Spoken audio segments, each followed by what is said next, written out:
Pukosi Jussi aina olla mei mummi vanhempi sisko. Hän vanhaan asuu Turussa, Läntinen katu 16. Kerran kun me oltiin mummi kanssa siellä kylässä, niin mummi aina tätille sanoi, että ai hyvä ihme, kuin sinulla on pimmeät kammarit. No siinä oli toinen kivitalo ihan vastaan, se oli ensimmäinen kerros. No jää se aina täti tällaisesta haasteesta kuin tykääntä. No sit kun aina täti alkoi olla vanhempi ja alkoi olla vähän kehnojaksonen, niin pojat veivät häntä kesällä snappertuunaa kesämökille. Millään ei olisi aina täti sinne kehaan lähteä ja kuilusti hänen olisi siellä ollut verannalla keinus istu. No sit kun hän oli siellä snappertuunaassa, niin yleaikaa hän hoppuisi, että ai hyvä ihme, tänne metsään miutoivat.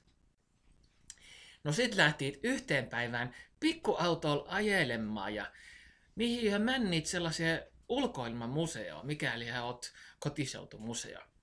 No kun tullit siihen pihalle ja alkoit käydä autosta pois, niin aina täti sanoi, että mänkää jos, mien kehtaa lähtee vaik. Mie on niin paljon näitä kehnoi tuppia vanhaa tavaraa nähten, että mie istu mieluummin vain tässä autossa. No toiset männit ja oikein olkii kommeen museo.